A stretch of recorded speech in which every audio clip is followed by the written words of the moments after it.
اور سر ایک جو حدیث میں نے، وہ اہل تشیع کے ایک عالم ہے لاہور کے، امین الحسینی، انہوں نے کتاب لکھی ہے نماز پیمبر. جب میں نماز کے اوپر لیکچر مسئلہ نمبر 70A اور B ریکارڈ کروانے لگا نا، تو میں نے کسی بھائی سے کہا کہ میں نے جماعت المسلمین والوں کی بھی صلاۃ المسلمین پڑھی، تو میں نے کہا میں شیعہ کی بھی پڑھ لوں ایک بار ذرا میں صحیح طریقے سے. جب میں نے نماز پیمبر کھولی تو میں تو ایکسپیکٹ کر رہا تھا اس میں اصول الکافی کے حوالے ہوں گے یا نہج البلاغہ کے ہوں گے. وہ جب میں نے کتاب کھولی نماز پیمبر، امین الحسینی اہل تشیع کے، اس وقت سمجھ لیں زبیر علی زئی کا جو مقام حاصل ہے، اس لیول کا علمی مقام ان کو اس حوالے سے بکس کے حوالے سے حاصل ہے. کافی کتابیں انہوں نے لکھی ہیں. تو وہ پوری کی پوری کتاب میں ریفرنسز بخاری شریف، مسلم شریف، ابو داؤد شریف، ترمذی شریف، ابن ماجہ شریف. کتاب کس کی؟ اہل تشیع کی. میں بڑا حیران ہوا. وہ میں جب حدیث پڑھی نا تو ادھر سے مجھے ایک ٹروتھ ریویل ہوا. میں ان کا نام اس لیے لے رہا ہوں کہ میں علمی خیانت نہیں کرتا، میں کسی کی اچیومنٹ کو اپنی اچیومنٹ بنا کے قطر نہیں پیش کرتا، یہ جرم ہے بہت بڑا. ان کی کتاب میں نے جب پڑھی نا تو اس میں انہوں نے ایک ٹروتھ ریویل کیا. اہل حدیث کے بچے کو ابو حمید سعدی والی جو روایت ہے 10 صحابہ کی موجودگی میں جو انہوں نے نماز کا طریقہ سکھایا تھا، یاد ہے نا؟ جو ابو داؤد کے اندر بھی ہے، ترمذی میں بھی ہے، امام ترمذی نے اسے حسن صحیح کہا ہے. یہ روایت جو ہے وہ آپ کو ابن ماجہ میں بھی ملے گی، سنن دارمی میں بھی ملے گی، مسند احمد میں بھی ملے گی. اس کے بعد یہ آپ کو روایت مشکات المصابیح میں ملے گی. لیکن جو ابو داؤد والا طریق ہے نا، کیونکہ میں نے اکثر بیان کیا، اس کا مجھے نمبر بھی زبانی یاد ہے، سنن ابی داؤد میں 730 انٹرنیشنل نمبر کے مطابق. اس طریق کے اندر کیا آتا ہے کہ 10 صحابہ کی موجودگی میں ابو حمید سعدی کہتے ہیں، اور 11ویں وہ خود، 11ویں نہیں سرکار نہیں، 11 سرکاراں. عبداللہ ابن زبیر سے تو میں نے ثابت کیا نا، 11 اور سے ثابت کرنے لگوں. ٹوٹل کتنے ہو گئے؟ 12. 12ویں کی بھی نسبت ماشاءاللہ نبی الاسلام کے پیدائش 12 ربیع الاول شریف. تو یہ 12 سرکاروں سے، 12 صحابہ سے ثابت کر رہا ہوں اللہ کے فضل سے. تو وہ 10 صحابہ کی موجودگی میں ابو حمید سعدی کہتے ہیں کہ میں تم اور نبی الاسلام کی وفات کے 30 سال کے بعد یہ مجلس ہوئی ہے، کیونکہ اس میں جو ابو قتادہ بھی موجود ہیں اور باقی سینئر اصحاب بھی اس مجلس میں جو لوگ موجود ہیں، اس کی اگر آپ اسماء و رجال سے کیلکولیشن کریں تو یہ نبی الاسلام کی وفات کے آلموسٹ 30 سال کے بعد کا یہ واقعہ ہے کہ ابو حمید سعدی کہتے ہیں کہ میں تم سب سے زیادہ نبی الاسلام کی نماز سے واقف ہوں. اللہ اکبر، بڑا دعویٰ ہے. تو اصحاب نے کہا آپ یہ دعویٰ کیسے کر رہے ہیں؟ آپ تو بالکل آخر میں مسلمان ہوئے ہیں اور ہمیں نبی الاسلام کی صحبت آپ سے زیادہ تھی. انہوں نے کہا ٹھیک ہے، میں تمہارے سامنے نماز پڑھتا ہوں، اگر میری نماز صحیح ہوئی تو تم میرے دعوے کو صحیح مان لینا، اگر میری نماز غلط ہوئی تو دعویٰ غلط کر دینا. انہوں نے پوری نماز پڑھ کے بتائی. اینڈ پہ ان 10 کے 10 لوگوں نے کہا اللہ کی قسم نبی الاسلام اپنی وفات تک اسی طریقے سے نماز پڑھا کرتے تھے. تو 11 بندوں کی گواہی ہوگی. وہ حدیث تو میں بعد میں بیان کرتا ہوں، میں نے آخری پورشن پہلے بیان کر دیا. 11 سرکاراں اسی طرح نماز پڑھا کرتے تھے. اچھا، اس سے یہ بھی پتا چلا کہ جو سب سے آخر میں مسلمان ہو رہا ہے تو یہ کہتے ہیں نا جی وہ پہلے تھا بعد میں منسوخ ہو گیا، اور بھی کام ختم ہو گیا. اور سر میں حنفیوں کی بھولی عوام سے کہوں گا، خدا کے لیے بخاری مسلم میں آپ ذرا رفع الیدین کی حدیثیں پڑھیں. اکثر احادیث ان صحابہ سے مروی ہیں جو حضور صلی اللہ علیہ وآلہ وسلم کی وفات سے 1-1.5 سال پہلے مسلمان ہوئے ہیں. مالک بن حویرث غزوہ تبوک پہ مسلمان ہوئے ہیں نبی الاسلام کی وفات سے 1.5 سال پہلے. وائل بن حجر فتح مکہ پہ مسلمان ہوئے ہیں. ٹھیک ہے. ابو حمید سعدی یہ بھی 9 ہجری کے اندر مسلمان ہو رہے ہیں، اور 11 کے سٹارٹ میں حضور فوت ہو گئے. بس 10 ہجری تک کی آپ کی لائف ہے. 11 کے تو سٹارٹ میں فوت ہوئے ہیں ربیع الاول کے مہینے میں، تاریخ کنفرم نہیں ہے، مہینہ ربیع الاول ہے. اور یہ کہتے ہیں جی وہ مکے میں ہوتا تھا مدینے میں ختم ہو گیا تھا، اور سر فتح مکہ کے بعد بھی ہو رہا ہے. اور وائل بن حجر تو وہ ہیں جنہوں نے اسپیشل نبی الاسلام کی نماز دیکھی. آپ مسئلہ 70A اور B دیکھ لیں، میں پھر اور طرف چل پڑوں گا. ایک ٹاپک کو ایک ہی نشست میں کنکلوڈ کرنا ہے. تو مزے کی بات دیکھیں کہ وہ 10 اصحاب کی موجودگی میں ابو حمید سعدی کہتے ہیں لو جی پھر نماز شروع ہونے لگی. تسی بھی ذرا اپنی نماز چیک کر لو. وہ کہتے ہیں کہ نبی علیہ السلام جب بھی نماز کا ارادہ کرتے، الفاظ پہ ذرا غور کرنا ہے، تو آپ علیہ السلام قبلہ رخ کھڑے ہو کر اللہ اکبر کہتے، حتیٰ کہ ہر ہڈی اپنی جگہ پر واپس آ جاتی، اور اس کے بعد آپ صلی اللہ علیہ وسلم قرات شروع کرتے. پھر جب آپ صلی اللہ علیہ وآلہ وسلم رکوع کا ارادہ کرتے پھر دونوں ہاتھوں کو کندھوں تک اٹھاتے حتیٰ کہ ہر ہڈی اپنی جگہ پر واپس آ جاتی. ٹھیک ہے. پھر جب رکوع سے سر اٹھاتے پھر سمیع اللہ لمن حمیدہ کہتے اور دونوں ہاتھوں کو کندھوں تک اٹھاتے حتیٰ کہ ہر ہڈی اپنی جگہ پر واپس آ جاتی. پھر سجدے کے لیے جھکتے. اچھا وہ پھر ہر جگہ ہاتھوں کی پوزیشن بتاتے ہیں کہ رکوع میں ہاتھ گھٹنوں پہ رکھتے اور بالکل یہ سیدھے کر دیتے. سجدوں میں دونوں کانوں کی سیدھ میں دونوں ہاتھ رکھ کے سجدہ کرتے. پھر دو سجدوں کے درمیان جب بیٹھتے تو ہاتھ زانوں کے اوپر رکھتے اور اس طرح وہ کرتے کرتے وہ اینڈ پہ پھر جا کے نا چوتھی رکعت میں کہتے ہیں تورک بیٹھتے, یعنی دایاں پاؤں کھڑا کر کے باؤں گزار کے لیفٹ سرین پہ بیٹھتے اور انگلی کا یوں ہلکا بنا کے اشارہ کرتے. یہ بھی سب کچھ انہوں نے روایت کیا ہے. تو سارے پھر صاحب کہتے ہیں کہ اللہ کی قسم نبی علیہ السلام اسی طرح نماز پڑھا کرتے تھے. اچھا یہ روایت لکھی امین الحسینی صاحب نے. انہوں نے کہا کہ سر اس روایت سے اہل تشیع کی نماز ثابت ہوتی ہے کیونکہ اس میں ہاتھ باندھنے کا ذکر کوئی نہیں ہے. دوسرے کہتے ہیں نہیں سر وہ عدم ذکر ہے. نا پرانی گلاں, عدم ذکر کہاں سے ہوا میرے بھائی؟ یہ تو خود روایت بول کے کہہ رہی ہے آپ کو. ابو داؤد والا طریق پڑھ رہا ہوں, ترمذی والا لمیٹڈ طریق ہے, ابو داؤد کا ڈیٹیل ہے. میں آپ سے پوچھتا ہوں, وہ کہہ رہے ہیں نبی علیہ السلام جب نماز کا ارادہ کرتے تو قبلہ رخ کھڑا ہو کر دونوں ہاتھ کندھوں تک اٹھاتے حتیٰ کہ ہر ہڈی اپنی جگہ پر واپس آ جاتی. تو وہ سٹارٹ کہاں سے لیا تھا ہڈی نے؟ جب آپ نماز کا ارادہ کرتے ہیں تو کہاں سے ہاتھ سٹارٹ کرتے ہیں؟ ایسے ہی کھڑے ہوتے ہیں نا. اچھا, اور پھر رکوع کے بعد بھی تو وہیں واپس آنی ہے نا جہاں پہلے آئی بھی تھی.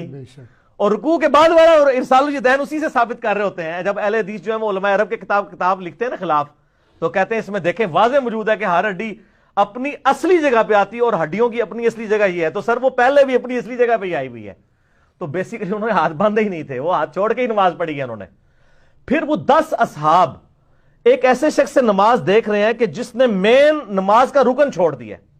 اگر انہوں نے فاتحہ یا ثنا چھوڑی ہے نا تو وہ نماز کے پوسچر بتا رہے ہیں. سبحان ربی العظیم بھی اس میں کوئی نہیں ہے, اس لیے کہ وہ اذکار کا ذکر نہیں کر رہے, وہ بتا رہے ہیں کہ نبی علیہ السلام کے پوسچر کیسے ہوتے تھے. یوں رکوع, وہ ہر جگہ ہاتھوں کی اور پاؤں کے پوسچرز بتا رہے ہیں. مقصد سبحان ربی العظیم یا سبحان ربی الاعلی نہیں ہے بتانا, اس کا تو عدم ذکر ہوگا. وہ پوسچرز بتا رہے ہیں کہ قیام کیسا ہوتا تھا, رکوع کیسا ہوتا تھا. تو سر کسی 10 میں سے کسی کے دماغ میں نہیں آیا کہ سر جب آپ نے ارادہ کیا ہے تو ہر ہڈی اپنی جگہ کی بجائے دایاں ہاتھ بائیں پہ آتا تھا, یہ آپ کو ذکر کرنا چاہیے. سر وہ نہیں کیا ہوا تھا انہوں نے. تو یہ حدیث مرفوع بھی بن گئی. عبداللہ ابن زبیر کا عمل تو تھا, یہ 11 صحابہ سے یہ بھی ثابت ہو گیا کہ نبی علیہ السلام بھی ہاتھ چھوڑ کر نماز پڑھا کرتے تھے. اور یہ بہت زبردست دلیل ہے, اور یہ ایسی دلیل ہے کہ جس کے آگے جب میں نے پہلی بار یعنی وہ پڑھا نا تو میں پھر اس کے اوپر قائل ہو گیا. میں نے کہا یار یہ بہت سٹرانگ چیز ہے. اور دیکھیں ابو داؤد تو اہل سنت کی کتاب ہے, اور جب ہم اہل سنت کے منہج کی بات کر رہے ہیں پھر ہم کسی کو نہیں کہیں گے یار منو کو پیش کیتی ہے. بھائی میری کتاب ہے تو میں اس کو ایکسیپٹ کروں گا چاہے وہ کسی کو بھی سپورٹ کرے. بخاری مسلم میں احادیث رفع الیدین والی بھی مانیں گے, آل امیہ کے خلاف جو احادیث آئی ہیں وہ ہم نے ریسرچ پیپر کربلا والا لکھ دیا وہ بھی مانیں گے. ہم 2 نمبری تو نہیں کریں گے کہ میٹھا میٹھا ہپ ہپ تھے کوڑا کوڑا تھو تھو. اچھا یہ ابو حمید سعدی کی حدیث کا ایک حصہ نا بخاری شریف میں بھی ہے, پتہ ہے آپ کو, 10 صحابہ والی, اس کے ساتھ بھی انجینئرنگ کی ہے. حنفیوں نے یہ انجینئرنگ کی کہ اس میں نہ صرف پہلے رفع الیدین کا ذکر ہے, ٹھیک ہے, باقی وہ مختصر ہے, اینڈ پہ وہ تورک کا ذکر ہے. امام بخاری نے اس سے تورک کا رزلٹ نکالا ہے اس طریق سے. وہ کہتے ہیں دیکھیں اس میں تو پہلا رفع الیدین ہے باقی تو ہے ہی نہیں ہے. تو وہ کس چیپٹر میں لے کے ہیں؟ تورک میں.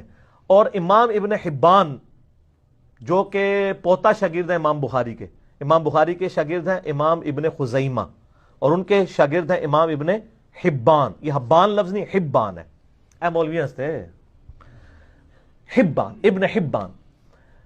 ابن حبان نے ابو حمید سعدی کی حدیث کے اوپر باب باندھا ہے ان لوگوں کے رد پہ جو اس سے یہ ثابت کرتے ہیں کہ یہ پہلے ہی رفع الیدین ہے. باقی انہوں نے بتایا کہ یہ ایک طریق ہے, باقی طریق بھی جمع کریں نا. پورے طریق تھے اس کے ابو داؤد اور ترمذی اور ابن ماجہ میں ہے. امام بخاری نے اس سے تورک نکالا ہے. تو وہ اہل حدیث جو ہے نا رکوع کے بعد ارسال الیدین, وہ کہتے ہیں دیکھیں رکوع کے بعد ہے کہ بالکل سیدھا کھڑے ہو جاتے حتیٰ کہ ہر ہڈی اپنی جگہ پہ آ جاتی. ٹھیک ہے, تو سر اگر وہ بالکل سیدھا کھڑے ہو جاتے تھے تو پھر قیام پہ بھی وہ بالکل سیدھے ہی کھڑے ہوئے ہوتے تھے. سمجھ آ گئی آپ کو میری بات کی؟ تو ایک پاسو چپ کٹو گے دوسرے پاسو نکل جائے گا، اس لیے آپ ایسی بات کیا کریں جو بات مانی جاتی ہو۔ اچھا، سعودیہ کے فتاوا بھی چھپے ہوئے ہیں، شیخ عبدالعزیز بن عبداللہ بن باز 1933 سے لے کے 1999 اپنی وفات تک 66 سال تک وہ مفتی اعظم سعودیہ رہے ہیں، پہلے مفتی اعظم سعودیہ۔ 99 میں ہی ڈیتھ ہوئی ہے عبدالعزیز بن باز کی، اور 99 میں ہی ڈیتھ ہوئی ہے شیخ البانی کی۔ تو ان سے نہ کسی سے، ان کے فتوے اردو میں بھی چھپے ہیں، ان سے کسی نے سوال پوچھا کہ یہ رکوع کے بعد جو ہاتھ باندھتے ہیں، تو وہ یہ قائل تھے کہ رکوع کے بعد بھی ہاتھ باندھنے چاہیے۔ تو اس کے اوپر انہوں نے بحث کی کہ جی وہ رکوع کے بعد ہاتھ چھوڑنے کی کوئی دلیل موجود نہیں ہے، قیام میں بھی ہاتھ باندھیں پھر اور بعد میں بھی آپ باندھیں، قومے کے اندر بھی کرتے کرتے نا اینڈ پہ وہ جا کے لکھتے ہیں کہ لیکن یہ یاد رکھیں کہ نماز میں ہاتھ باندھنا یہ نماز کے ارکان میں سے نہیں ہے، اگر کوئی ہاتھ چھوڑ کے نماز پڑھتا ہے تو اس کی نماز بھی بالکل درست ہے، لہٰذا اس پہ جھگڑا نہ کھڑا کیا جائے۔ تو سر میں اہل حدیثوں سے بھی ریکویسٹ کروں گا کہ سپوز اگر آپ اس کو جو ہے وہ ہم سے کوئی دشمنی کرنا بھی چاہتے ہیں تو آپ کے مفتی اعظم نے بھی مانا ہوا ہے کہ یہ بنیادی ارکان میں سے نہیں ہے، اگر کوئی ہاتھ چھوڑ کے پڑھتا ہے اس کو پڑھنے دیں۔ اگرچہ ہم آپ کے مفتی اعظم کے سامنے بھی یہ دلائل رکھتے ہیں تو وہ بھی انشاءاللہ مان جاتے ہیں، آپ کو تو مان لینا چاہیے کیونکہ آپ تو کہتے ہیں ہم کسی کے مقلد نہیں ہیں۔ لیکن میں نے ان کے گھر کا حوالہ اس لیے دیا کہ میرے ساتھ ایک حادثہ ہوا یہاں جیلم کی ایک اہل حدیث مسجد میں تو آپ کو پتا ہے کہ چلتی پھرتی 302 ہوں، تو اہل حدیث کی مسجد میں نے جو ہے نا وہ اس سنت پہ عمل کرنے کے لیے ہاتھ چھوڑ کے نماز پڑھی، تو وہ اس مسجد کے کچھ کرتے دھرتے میرے پیچھے پڑ گئے۔ تو میں نے ان کو کہا بھی عبداللہ ابن زبیر کی سنت ہے اور یہ سارے دلائل لکھے، وہ مانے ہی نہ۔ پھر میں نے کہا آپ کو پتا ہے کہ عبدالعزیز بن عبداللہ بن باز کا فتویٰ موجود ہے کہ ہاتھ چھوڑ کے جو نماز پڑھتا ہے اس کی نماز بالکل صحیح ہے، اگرچہ ہم اسے سنت کے قریب نہیں مانتے لیکن نماز درست ہے، کیونکہ ہاتھ باندھنا نماز کے ارکان میں سے نہیں ہے، نماز کا رکن قیام ہے، قیام ہاتھ باندھ کے ہو تو ہم کہتے ہیں سنت ہے، اگر کوئی ہاتھ کھول کے کرتا ہے تو ہم اس کو جواز کی حد تک مانتے ہیں، کوئی حرج نہیں۔ کہتا ہے انہوں نے لکھا ہے، پھر ٹھیک ہے۔ تو سر پھر تقلید اور کیا ہوتی ہے؟ آپ بھی تو انجانے میں تقلید کر رہے ہیں نا۔ تو یہ اللہ کا شکر ہے کہ بن باز نے یہ بات لکھ دی، کم از کم ہم ان لوگوں کو دکھا تو سکتے ہیں۔ اس سے بھی آگے امام مالک رحمہ اللہ جن کی زندگی پوری مدینہ شریف گزری ہے، کئی تابعین کی انہوں نے صحبت کی ہے، ان کی جو فقہ کی بنیادی کتاب ہے المدونۃ الکبریٰ، جیسے حنفیوں کی ہے نا شرح معانی الاثار جسے طحاوی شریف بھی کہتے ہیں، امام طحاوی المتوفی 321 ہجری، اور اس کے بعد ہدایہ تو بہت بعد میں لکھی گئی ہے۔ طحاوی شریف بنیادی ان کی فقہ کی کتاب ہے۔ اس طرح مالکیوں کی بنیادی فقہ کی کتاب کون سی ہے؟ المدونۃ الکبریٰ، اس کے اوپر پوری فقہ مالکی بیس ہے، اس میں ڈائریکٹ امام مالک سے سوال پوچھے گئے، انہوں نے جواب دیے ہمیں، ٹھیک ہے۔ المدونۃ الکبریٰ میں امام مالک سے پوچھا گیا، سر یہ میری طرف متوجہ رہنا ہے، بڑی میٹھی میٹھی باتیں ہیں، ان سے پوچھا گیا کہ آپ نماز میں ہاتھ باندھنے کے بارے میں کیا کہتے ہیں؟ تو امام مالک نے فرمایا کہ نماز میں، فرض نماز میں ہاتھ باندھنے کی کوئی دلیل میرے علم میں نہیں ہے، نماز تو ہاتھ چھوڑ کے پڑھنی چاہیے۔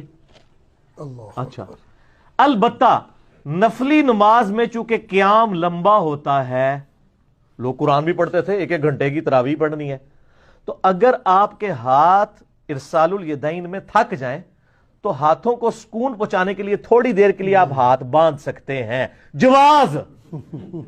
اور ان کا یہ اجازت میں صرف نفلی نماز کے لیے دے رہا ہوں، فرض نماز آپ سنت کے مطابق ہاتھ چھوڑ کے پڑھیں، یہ امام مالک کہہ رہے ہیں المدونۃ الکبریٰ میں، ٹھیک ہے۔ یہاں پہ بعض سلفی کہتے ہیں وہ دیکھیں جی وہ کتاب کنٹراورشل ہے، سر آپ کے کہنے سے کنٹراورشل نہیں بنے گی، فقہ مالکی تواتر کے ساتھ نقل ہوئی ہے، وہ اس کتاب کو بنیادی کتاب مانتے ہیں، صحیح، ٹھیک ہے نا۔ البتہ الموطا امام مالک جو امام مالک کی کتاب ہے اس میں انہوں نے وہ روایتیں لی ہیں، وہی روایت بخاری میں بھی آئی ہے، امام مالک سے ہی امام بخاری نے لی ہے۔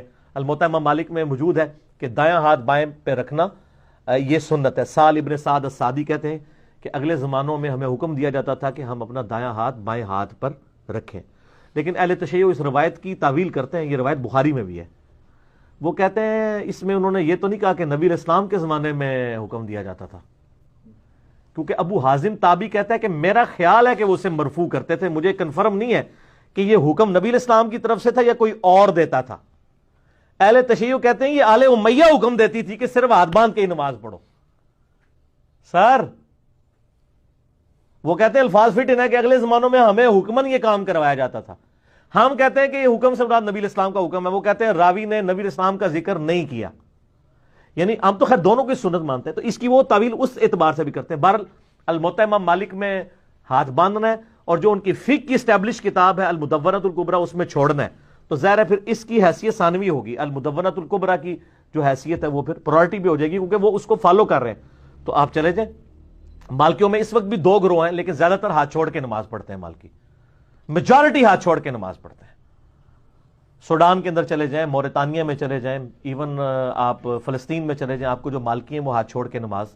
میں نے اسلام آباد میں کئی اسلامک یونیورسٹی کے اندر اسٹوڈنٹس ہیں جو مالکی ہیں, خصوصاً حبشی جتنے ہیں نا وہ مالکی ہیں. تو آپ نے دیکھا ہوگا, ہاں یہ اسلامک یونیورسٹی کے اسٹوڈنٹ ہیں, ان سے پوچھ لیں کہ وہ ہاتھ چھوڑ کے نماز پڑھتے ہیں نا. تو وہ اور اپنے آپ وہ مالکی کہتے ہیں, اور رافضی تو نہیں کہتے نا, مالکی ہیں. تو وہ مالکی ہیں اور وہ المدونۃ الکبریٰ کو فالو کر رہے ہوتے ہیں.